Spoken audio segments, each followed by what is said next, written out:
Hello friends, you are once again welcome on the online platform of Arun Dalal English Classes YouTube channel.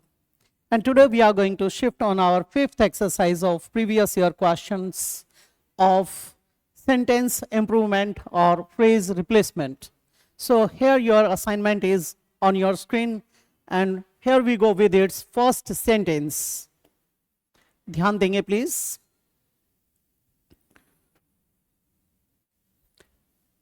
The crowd have gathered around the area to watch the actors.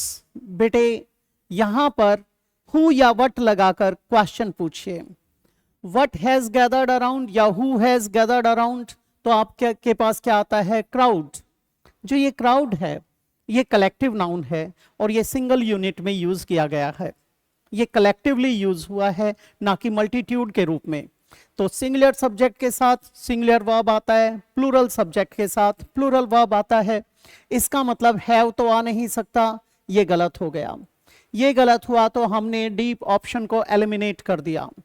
फिर यहाँ have नहीं आएगा तो ये भी remove करना पड़ेगा. दूसरी बात, हैव के साथ गैदर्ड आता है तो यहाँ तो गैदर था, ये बिल्कुल ही गलत हो गया. हैज गैदर्ड अराउंड हो सकता है, हैव गैदर्ड इन ये गलत हो जाएगा. क्या आ जाएगा? has gathered around. The prisoners are kept at constant surveillance. अब यहां पर देखेंगे prisoners are आया है, बी का रूप है.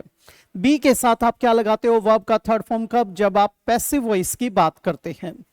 जब किसी काम के करने वाले का जिक्र ना किया गया हो तो वहां पैसिव वॉइस आता है.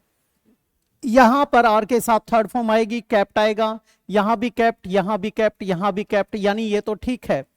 एट नहीं आएगा, बस गड़बड़ यहां कर दी. इसका मतलब नो इंप्रूवमेंट एलिमिनेट हो गया हमारा. अब कैप्ट बाय तो आता नहीं है बेटे, कैप्ट अंडर आ जाएगा. विद गलत हो गया, क्या आ जाएगा? ये अक्सर आपने पब्लिक प्लेसेस पर देखा होगा अंडर सर्वेलेंस, तो यहां पर भी क्या आ जाएगा? Are kept under surveillance. The house has been auction before we reached there. अब यहां पर सेंटेंस के टुकड़े करके देखिए. यहां पर हमने क्या देखा? यहां पास्ट के बारे में बताया गया है, पास्ट टाइम इवेंट है ये.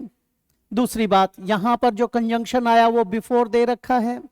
ये बिल्कुल वैसा ही सेंटेंस है जैसे बचपन में आपने पढ़ा था, डॉक्टर के आने से पहले रोगी मर चुका था, एक काम होने से पहले दूसरा काम हो चुका था.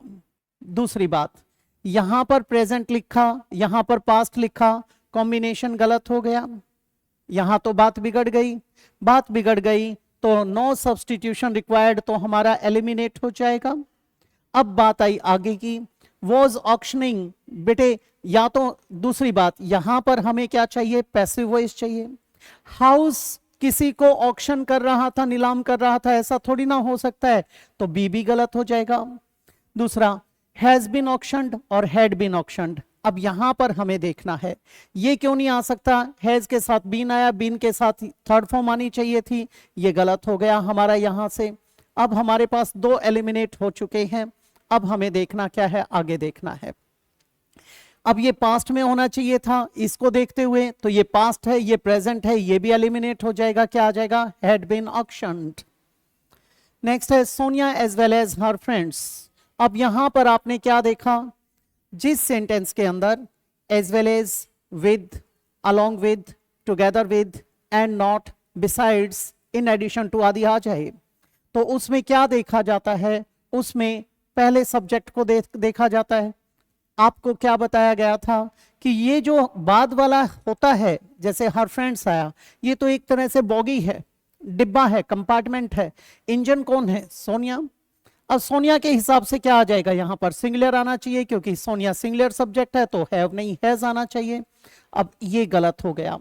अब ये गलत हुआ तो ये एलिमिनेट हो गया, सी ऑप्शन. दूसरी बात, हैव वाला ये भी एलिमिनेट हो गया.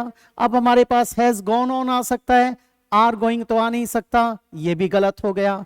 क्या आ जाएगा बेटे? Has gone on a trekking expedition. Make a list of most the things. अब यहीं पे गलती है. मोस्ट के साथ या तो मोस्ट ऑफ द थिंग्स होना चाहिए था, बेटे मोस्ट ऑफ तो कहीं पे दे नहीं रखा, इसका मतलब ये तो नो इम्प्रूवमेंट वाला तो गया हमारा। All the things you would like to do once this lockdown is over, बेटे यहां पर ऑल द थिंग्स हो सकता है। दूसरी बात, ईच के साथ तो हमें यहां पर सिंगुलर लगाना था, तो ये भी गलत हो गया। ठीक है, मैनी थिंग्स गलत हो जाएगा, हम क्या लिखेंगे, ऑल, जितनी भी चीजें हैं। माई हैंड्स वर ईगर, बेटे जब यहां पर ये ईगर आया, ईगर के साथ टू इन्फिनेटिव का प्रयोग किया जाएगा, ईगर टू डू समथिंग। अब फॉर तो आएगा नहीं, फॉर के साथ टॉर अप भी गलत हो गया। फॉर प्रेपोजिशन आया तो इसका मतलब टेयरिंग होना चाहिए था। ठीक है, ये गलत हो गया। ईगर ऑफ तो आएगा नहीं बेटा, नो सब्सटीट्यूशन एलिमिनेट हो ही चुका। टू टीयर अप हो सकता है, फॉर टीयरिंग अपॉन ये गलत हो गया, क्या आ जाएगा ये, my hands were eager to tear up that awful letter. Seldom do we find so many birds nesting during this season. पहली बात, ये seldom यहां पर क्या है, ये है बेटे adverb। जब कभी भी कोई भी सेंटेंस किसी नेगेटिव एडवर्ब से शुरू किया जाता है तो बेटा उस वाक्य की जो हेल्पिंग वर्ब होती है उसको सब्जेक्ट के पहले प्लेस कर दिया जाता है ताकि उस एक्शन के ऊपर जोर डालकर बोला जा सके। इस प्रकार का जो ये प्रयोजन होता है इसे कहते हैं inversion. When a sentence begins with a negative adverb or an adverbial phrase, the helping verb of the sentence is used before its subject. It is used in this way only to lay stress or emphasize the action, and this type of usage is known as inversion. अब यहां पर seldom के साथ do आया, बिल्कुल ठीक है। Do क्यों आया बेटे, वी के साथ तो डू ही आएगा और आगे डू के साथ वर्ब की फर्स्ट फॉर्म आएगी, यानी इसमें हमारा नो सब्सटीट्यूशन हो सकता है। वी के साथ डज तो आ नहीं सकता, गलत हो गया। वी डू फाइंड लिख नहीं सकते, ये तो पहले आना चाहिए था। डिड के साथ फाउंड नहीं आएगा, हमारा क्या आ जाएगा, नो सब्सटीट्यूशन रिक्वायर्ड या no improvement. I cannot understand that you are trying to say, मैं समझ नहीं सकता, मैं उस चीज को समझ नहीं पा रहा हूं जो आप कह रहे हैं। अब बेटे आई कैनॉट अंडरस्टैंड, हूं तो आ नहीं सकता यहां पे, दैट इनअप्रोप्रिएट है, फिर भी देखते हैं। What you are trying to say हो सकता है, विच गलत हो गया। उसके बाद आपका आया नो सब्सटीट्यूशन, इसे भी काट देंगे, हम यहां पर क्या लिखेंगे, what you are trying to say. Neither the parents nor the child, बेटे जब कभी भी आपका सेंटेंस किससे शुरू होता है, आइदर और, neither nor, not only but also. जब इसमें दो सब्जेक्ट्स को जोड़ा जाता है तो उस समय पर क्या किया जाएगा, उसमें जो नजदीक होता है वर्ब के उसके अनुसार वर्ब आती है। अब यहां पर नाइदर किसके लिए आया, पेरेंट्स के लिए, नॉर किसके लिए आया, चाइल्ड के लिए, चाइल्ड के साथ तो वॉज आएगा, इसका मतलब यहां ये गलत हो गया, नो सब्सटीट्यूशन तो ड्रॉप करना पड़ेगा। दूसरी बात, was happy with the result, बेटे हो सकता है वर हैप्पी विद गलत हो गया, वॉज हैप्पी फॉर नहीं आएगा बेटे, क्या आ जाएगा आपका, was happy with the result, ये बन जाएगा हमारा। It was cloudy in the morning but the sun dash now, बेटे उस समय पे क्या था, क्लाउडी था, ओवरकास्ट था, बादल छाए हुए थे, लेकिन the sun is shining now, अब ये नाउ आ गया at the time of speaking in the present, तो बेटे इज आ जाएगा सन के साथ, ये ठीक है। वॉज तो गलत हो जाएगा, दूसरा हैज शोन गलत हो जाएगा, वर आ नहीं सकता, क्या आ जाएगा, नो इम्प्रूवमेंट। तो बेटे ये थी एक्सरसाइज अगली आपके लिए।